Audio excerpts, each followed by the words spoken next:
కానీ గ్రామీణాభివృద్ధి శాఖకి సంబంధించి ఒక మాట అయితే వినిపిస్తుందండి. అంటే వ్యతిరేక వర్గాల నుంచి. యాక్చువల్‌గా ఇతను చాలా కాలం నుంచి అమెరికాలో పెరిగారు. అమెరికాలో ఉద్యోగం చేశారు. అలాంటి వ్యక్తికి గ్రామీణం కోసం ఎక్కడిచ్చారు? అసలు ఇలాంటి వ్యక్తికి భారతదేశంలో ఉండే గ్రామీణ పరిస్థితుల కోసం ఏం తొలుస్తది అని చెప్పి వైసీపీ నాయకులు కొంతమంది అంటున్నట్టు రకరకాల వైరల్‌గా కొన్ని మాటలైతే వినిపిస్తూ ఉన్నాయండి. ప్రభుత్వము, పాలన ఇదంతా కామన్ సెన్స్. నువ్వు సర్వసాధారణ వ్యక్తి యొక్క భావాలకు ఏ విధంగా స్పందిస్తున్నావు అన్న దాని మీద ఆధారపడి ఉంది. లేకుంటే నేను పెద్ద ఎక్స్పర్ట్ కావాలి, రేపు ఒక పైలట్ని తెచ్చి రామ్మోహన్ నాయుడు గారి ప్లేస్లో కూర్చోబెట్టి, ఎందుకంటే సివిల్ ఏవియేషన్ మినిస్టర్ కాబట్టి ఆయన పైలట్, మంచి పైలట్ కాబట్టి ఆయన అందులో ఇద్దామని. ఇలా వద్దు కదా, మంచి రైల్వే డ్రైవర్ని తెచ్చి రైల్వే మంత్రిత్వ శాఖ ఇవ్వడం, ఇలా మాట్లాడినట్టు ఉంటుంది దాన్ని. అలా కాదు, మనిషి యొక్క ఆలోచన, మనిషి స్పందించే తీరు, మనిషిలో ఉన్న ఇనిషియేటివ్, ఇవన్నీ కూడా బ్రహ్మాండంగా మనము ముందుకు తీసుకెళ్ళవచ్చు. మనమంతా కూడా ఎన్నెన్ని విషయాలు నేర్చుకుంటామండి చిన్నప్పుడు కూడా. సడన్గా ప్రతిరోజు నేర్చుకుంటూ ఉంటాము. రేపు మీరు జర్నలిస్ట్గా మీరు ఉన్నారు, ముందు తెలియదు కాబట్టి మీరు జర్నలిస్ట్గా అయిపోయారు. ఏముంది, ఒక విషయం వెళ్ళి ఒక 4 గ్రామాల్లో ఉంటే, వారు కూడా గ్రామ బ్యాక్గ్రౌండే వారిది కూడా. చంద్రశేఖర్ గారు కూడా ఐ థింక్ గుంటూరు పరిసర ప్రాంతాలు, ఐ థింక్ బుర్రిపాలెం పరిసర ప్రాంతాలు, బుర్రిపాలెం వారు కాబట్టి ఆయన కూడా గ్రామంలో పుట్టిన వ్యక్తే. కాబట్టి భారతదేశం అంటేనే గ్రామాలు. మనం ఏదో సిటీలు అనుకుంటుంటాం కానీ మనం అందరం కూడా గ్రామాలకు సంబంధించిన వాళ్ళమే. గ్రామాల్లో ఉన్న సమస్యలు ఏంటి, ఏం కావాలి, ఇల్లు కావాలి, చక్కని ఉద్యోగాలు కావాలి, డ్రైనేజ్ వ్యవస్థ కావాలి, మంచి ఆరోగ్యం కావాలి, ఇవే కావాల్సి ఉంటుంది. దాంట్లో ఏముంది నేర్చుకోవడానికి. అంత ఆయన వెళ్ళి అమెరికాలోనే అంత పెద్ద పొజిషన్లోకి వెళ్ళి ఆయన హాప్కిన్స్ ఇన్స్టిట్యూట్లో ఆయన డాక్టర్గా పనిచేశారని నేను విన్నా. అటువంటి ఇన్స్టిట్యూట్లో పనిచేసడానికి, దీన్ని నేర్చుకోవడానికి ఎంత టైం పడుతుందని ఆల్రెడీ గ్రామానికి చెందినవారే. ఇవన్నీ రాజకీయ విమర్శలు ఉంటాయి, ఆటోమేటిక్గా ఉంటాయి. ఎందుకంటే ప్రతిదీ కూడా రాజకీయ విమర్శగా చేయాలనుకుంటే ప్రతిదీ దాన్ని విమర్శ చేయొచ్చు.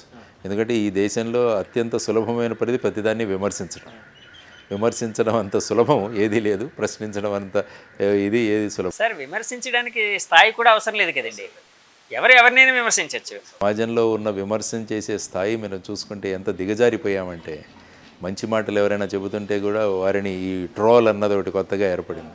ఎందుకంటే పని పాట లేని ప్రతి ఒక్కడు కూడా ఇప్పుడు సోషల్ మీడియాలో ఉంటాడు, ఏదో ఒకటి రాస్తూ ఉంటాడు. కానీ అవన్నీ పట్టించుకుంటూ పోతుంటే, అందుకనే అన్నారు స్వామి వివేకానందుల వాడు అంటుంటా, నువ్వు మార్గంలో నడుస్తున్నప్పుడు నీ మీద రాళ్ళు వేసే వాళ్ళ గురించి నువ్వు ఆగి ఆ రాయి ఎత్తుకొని మళ్ళా వాళ్ళను కొట్టే దీంట్లో నువ్వు బిజీగా ఉంటే నీ గమ్యాన్ని నువ్వు చేరుకోలేవంటాడు. కాబట్టి వీరందరూ కూడా ఇటువంటి విమర్శలను పట్టించుకోకుండా మన గమ్యం ఉంది, ఏది, రాష్ట్రాభివృద్ధి, దేశాభివృద్ధి. కాబట్టి ఆ దిశగా మనం ప్రయత్నం చేద్దామన్న లక్ష్యంతో వాళ్ళు వెళ్ళారు. తర్వాత వర్మ గారికి కూడా స్టీల్ ఇండస్ట్రీ కూడా, మినిస్ట్రీ ఆఫ్ స్టీల్లో, తర్వాత హెవీ ఇండస్ట్రీస్ నరసాపురం ఎంపీగా వారు ఉన్నారు. కాబట్టి వారికి ఉన్న అనుభవంతో కూడా ముఖ్యంగా మన కడప స్టీల్ ప్లాంట్, తర్వాత విశాఖపట్నం స్టీల్ ప్లాంట్ ప్రైవేటీకరణ, ఈ 2 అంశాలు ఉన్నాయి. తర్వాత బయారం స్టీల్ ప్లాంట్ ఉంది. సో వీటిలన్నిటి గురించి కూడా వారు చేయొచ్చు. తర్వాత హెవీ ఇండస్ట్రీస్, ఎందుకంటే మా జయభారత్ నేషనల్ పార్టీ ఏం కోరుకున్నామంటే ప్రతి నియోజకవర్గంలోనూ ఒక భారీ పరిశ్రమ ఏర్పాటు చేయగలిగా. ఎందుకంటే ఉద్యోగాలు సృష్టించడంలో పరిశ్రమల వాటా చాలా ఉంటుంది. మీరు అదే చూసుకుంటే ఇప్పుడు తమిళనాడు గురించి ఒకసారి మాట్లాడతాను. తిరుపూర్ అనే ఒక ప్రదేశం ఉంది, తిరుపూర్. అందులో ఈ నెట్వేర్ ఎక్కువగా ఉంటుంది. అంటే మన బనియన్లు ఇలాంటివన్నీ చేస్తారు, అండర్ గార్మెంట్స్ ఎక్కువగా తయారు చేస్తారు. అక్కడ సుమారుగా 8 లక్షల మంది ఉద్యోగులు ఉన్నారు. 8 లక్షల మంది పనిచేస్తారు అక్కడ. కాబట్టి చూడండి, మీకు ఫాక్స్కాన్ అనే సంస్థ ఏదైతే ఉందో, అంటే ఈ మొబైల్స్ ఇవన్నీ చేసేవాళ్ళు, వాళ్ళ మొత్తం ఇంటర్నేషనల్లో 8 లక్షల మంది ఉద్యోగులు ఉన్నారు వాళ్ళ దగ్గర. ఒక్క తిరుపూర్లో ఒక ఇండస్ట్రీలోనే ఈ నెట్వేర్లో సుమారుగా 8 లక్షలు. కాబట్టి అటువంటి ఇండస్ట్రీస్ ఒక్కొక్క ప్రాంతానికి ఒక్కొక్కటి డెవలప్ చేయగలిగితే మనం ఎంతమందికి మనం పొటెన్షియల్గా ఇవ్వచ్చు చూడండి. కాబట్టి అక్కడ ఆయన భారీ పరిశ్రమలు, ఇక్కడ పరిశ్రమలు, వీరిద్దరూ కనుక ఎవరు వచ్చి కలవగలిగితే మనం ఖచ్చితంగా ముందుకు తీసుకువెళ్ళచ్చు. సార్, మీరు మీ జై భారత్ పార్టీ కూడా సమాజ హితం కోసం పోరాడుతుంది. మీరు వ్యక్తిగతంగా కూడా సమాజం బాగుండాలి అని కోరుకునే వ్యక్తిగా చాలామందికి అందరికీ తెలుసు. ఈ మధ్య ఒక పెద్ద ఆయన మీ టాపిక్ వచ్చినప్పుడు ఆయన ఒక మాట అన్నారు. అంటే ఇది చాలామందిలో ఉన్న మాటే, చాలాసార్లు నేను అడిగిన మాటే. జేడి లక్ష్మీనారాయణ గారు అద్భుతమైన భావాలు ఉన్నాయి, అద్భుతమైన మంచి వ్యక్తి, సమాజంకు ఏదో ఒకటి చేయాలనుకునే వ్యక్తి. ఆయనకి పార్టీ అండ లేకపోవడం మైనస్ అయింది. అంటే పొలిటికల్ సినేరియోలో గెలిస్తే పదవి ఉంటే ఏదైనా చేయడానికి ఉంటుంది. సో ఆయన ఆ పార్టీలో, ఏదో ఒక పార్టీలో, అంటే జనసేన కావచ్చు, ఇంకో పార్టీ కావచ్చు, ఆయన భావాలకు దగ్గరగా ఉండే పార్టీలో ఉండుంటే బాగుండేది. అండ్ పక్కాగా ఈరోజు అంటే ఒక లెజిస్లేటివ్ మెంబర్ అయ్యేవారు, అంటే శాసనసభకో లేకపోతే ఎంపీగానో రిప్రజెంట్ చేసేవారు. ఆయన అది పొరపాటు చేశారని చెప్పి ఆ పెద్ద ఆయన మీ మీద ఆప్యాయంగా అభిమానంతో అన్నారండి. చాలామంది ఎవరైతే నన్ను ఇష్టపడతారో వాళ్ళందరూ కూడా చాలామంది మాట్లాడారు నాకు. కాబట్టి ఈసారి నాకు ఓట్లు వేయని వాళ్ళు కూడా చాలామంది చెప్పారు, సార్ ఈసారి మీరంతా మేము అభిమానిస్తాం కానీ మీకు ఓట్లు వేయలేదు. దానికి కారణం ఏంటంటే మీకు ఓట్లు వేస్తే ఈ గత ప్రభుత్వంలో ఉన్న వ్యక్తులే ఎవరైనా వచ్చి ఆ పార్టీ వచ్చేస్తుందేమో అన్న భయంతో మీకు వేయలేదని వాళ్ళు చెప్పారు. కాబట్టి ఈ విధంగా చర్చలు ఉపచర్చలు జరుగుతుంటాయి. కాబట్టి వారి వాత్సల్యం వారి అభిమానాన్ని బట్టి ఆ మాట మాట్లాడి ఉంటారు ఖచ్చితంగా. ప్రస్తుతం ఉన్న రాజకీయ సెటప్లో కూడా చూస్తే ఏదో ఒక పార్టీ అన్నది చాలా ప్రధానమైనది అన్నది కూడా మీరు అన్నట్టు చాలామంది వాళ్ళ ఆ అభిప్రాయాన్ని మీరు గౌరవించి నెక్స్ట్ మళ్ళీ ఏదైనా పార్టీతో కలిసే అవకాశం ఉందని భావించవచ్చా అండి? అంటే మీ జై భారత్ పార్టీ కాకుండా, ఎందుకంటే జై భారత్ పార్టీ ఇప్పుడే పుట్టింది, సో అలా కాకుండా ఆల్రెడీ ఒక పెరిగిన పార్టీలోకి వెళ్ళే అవకాశం ఉందని భావించవచ్చా? చూద్దాం. ఇంకా మా పార్టీ సభ్యులందరితో కూడా మీటింగ్ 15వ తారీఖు విజయవాడలో ఏర్పాటు చేశాను నేను.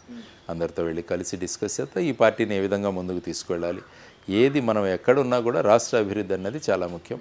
మనకు తెలిసిన కొన్ని విషయాలు సంబంధిత వ్యక్తులకు మనం చెబుతూ వెళదాం, వారు ఏ విధంగా దాన్ని ముందుకు తీసుకువెళ్తారన్నది కూడా చూద్దాం. ఫైనల్గా మనకు కావాల్సింది మనం ఎక్కడున్నా కూడా మన రాష్ట్రం బాగుండాలి, మన దేశం బాగుండాలి, ప్రజల ఆలోచనలు బాగుండాలి, యువతరం బ్రహ్మాండంగా ముందుకు తీసుకువెళ్ళాలి రాష్ట్రాన్ని అన్న ధోరణిలో ఉంటాను నేను.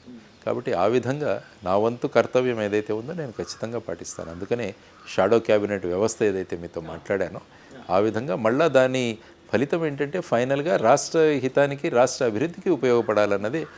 సార్ మీ ఆలోచనలు కొన్ని చాలా బాగున్నాయి, అంటే నిజంగా సమాజ హితంగా అంటే పరిపాలనలో ఇంప్లిమెంట్ చేయగలిగితే చాలా హెల్ప్ అయ్యే అవకాశం ఉంది. అంటే అటు పరిపాలన దక్షత వాళ్ళకి పెరిగి వాళ్ళకి మంచి మైలేజ్ అంటే పాజిటివ్ మైలేజ్ వచ్చే అవకాశం ఉంది, అట్ ద సేమ్ టైం జనానికి కూడా ఒక మంచి జరిగే అవకాశం ఉంది. ఇలాంటి ఆలోచనలతో అంటే ఒక ప్రజెంటేషన్ తయారు చేసి చంద్రబాబు గారి దగ్గరకో పవన్ కళ్యాణ్ గారి దగ్గరకో వెళ్ళి కలిసే అవకాశం ఉందా సార్ మీరు? డెఫినెట్గా వెళతాను. వ్యవసాయ రంగం గురించి ప్రయత్నాలు చేస్తున్నాను. వ్యవసాయాన్ని లాభసాటిగా ఎలాగ చేయాలి, అన్ని సిస్టమ్స్ను ఏ విధంగా ఇంటిగ్రేట్ చేయాలి, ఈ విషయం మీద నేను ఆలోచిస్తున్నాను. తర్వాత ఉద్యోగాలు ఎలా సృష్టించాలన్న దాన్ని కూడా స్టడీ చేస్తున్నాను. ఇవన్నీ అయ్యాక ఖచ్చితంగా వెళ్తాను. ఏ విధమైన భేషజాలు ఇలాంటివి నాకు ఎప్పుడు ఉండదు. రాష్ట్ర హితం కోసం ఎక్కడికి వెళ్ళమన్నా వెళ్తాను. వాళ్ళు కూడా మీ మీద అంతే అభిమానంతో ఉన్నట్టున్నారు. అడుగుతాను వాళ్ళకి జనరల్గా మీరంటే ఒక సాఫ్ట్ కార్నర్ ఉన్నట్టు అంటే జనం అనుకుంటూ ఉంటారండి. ఎంతవరకు నిజమో నాకే తెలియదు. కలిసినప్పుడు ఎప్పుడు, ఎందుకంటే వాళ్ళు అప్యాయంగా పలకరిస్తారు నన్ను, దాంట్లో ఏమీ ఇది లేదు. ఎక్కడైనా కలిసినప్పుడు కానీ ఏదైనా సందర్భం వచ్చినప్పుడు కానీ కలుస్తారు. ఎందుకంటే నాకు వేరే ఆలోచనలు ఏమీ ఉండవు. ఏది చేసినా కూడా మనం యువతరానికి చేద్దామన్నదే ఉంటుంది. కలాం గారు కావచ్చు, వివేకానందుల వారు కావచ్చు, వారు ఎప్పుడు కూడా యువతరం పట్ల వాళ్ళు చూపించిన ఆదరాభిమానాలు. ఎందుకంటే ఒక రాష్ట్రాన్ని కానీ దేశాన్ని కానీ ముందుకు నడిపించాలంటే అది కేవలం యువతరంతో మాత్రమే సాధ్యం. కాబట్టి అటువంటి యువతరం ఇంత పెద్ద సంఖ్యలో ఉన్న భారతదేశంలో వాళ్ళను సక్రమమైన మార్గాల్లోకి తీసుకెళ్ళాలి. ఎందుకంటే ఇది అన్ట్యాప్డ్ పొటెన్షియల్, అంటే ఒక పెద్ద నదికి ఉన్నంత శక్తి ఉన్నట్టుగా ఉంటుంది ఇది. ఎందుకంటే ఒక వరదల్లో ఉన్న నది చూడండి ఎంత శక్తి ఉంటుందో, కానీ ఆ వరదల్లో ఉన్న నదిలో ఉన్న శక్తిని మనం ఎంత చక్కగా ఒక ఆనకట్ట కట్టి అది చేస్తే మనము వ్యవసాయానికి నీళ్లు ఉపయోగించుకోవచ్చు, రేపు ఎలక్ట్రిసిటీ జనరేషన్ కూడా ఉపయోగించుకోవచ్చు. కానీ దాన్ని అలాగే వదిలేసామనుకోండి, అదేమవుతుంది, ఊర్ల మీద పడిపోయి ఊర్ల నాశనం అయిపోతుంది. సో విద్యార్థి లోకం కూడా అలాగే, యువతరం కూడా అలాగే. కాబట్టి యువతరాన్ని ఎలా ట్యాప్ చేయాలి మనం, యువతరాన్ని యొక్క ఆకాంక్షలు ఏంటి, వాళ్ళ కాంక్షలు ఏంటి, అది ఎలా ట్యాప్ చేయాలనుకున్న దాని మీద నేను మెయిన్గా కాన్సన్ట్రేట్ చేస్తున్నాను. అందుకని మీరు చెప్పినట్టు వ్యవసాయ రంగం, ఉద్యోగాల సృష్టి, ఈ రెండింటి మీద కాన్సన్ట్రేట్ చేస్తూ మిగతా ప్రభుత్వ నిర్ణయాల గురించి కూడా మనం ఏ విధంగా పాజిటివ్గా సకారాత్మకంగా దోహదం పడవచ్చు అన్న దాని గురించి కూడా ఖచ్చితంగా నా వంతు పాత్ర నేను పోషించాను. ఎవరు ఏమనుకున్నా పర్వాలేదు, కానీ నా భూమిక అలాగే ఉంటుంది, మా పార్టీ కూడా అలాగే ఉంటుంది. కాబట్టి మేము ఇక్కడ ఉన్నాం కాబట్టి ప్రతిదీ మనం విమర్శించాలన్న ధోరణి ఎప్పుడూ ఉండదు. సకారాత్మకంగా అందరం కలిసి ముందుకు వెళదామన్న ధోరణిలోనే ఉంటాం మేము. సార్ చంద్రబాబు గారిని లాస్ట్ టైం ఎప్పుడంటే కలిసారు మీరు? లాస్ట్ కలిసిన సందర్భం 2 సార్లు కలిశాను వారిని ఇప్పటి వరకు. ఒకసారి తితిలి తుఫాన్ అప్పుడు కలిశాను. తితిలి తుఫాన్ సందర్భంగా ఆ సమయంలో నేను ఒక దత్తత తీసుకున్న గ్రామాల్లో నేను 3 రోజులు ఉన్నాను అక్కడే.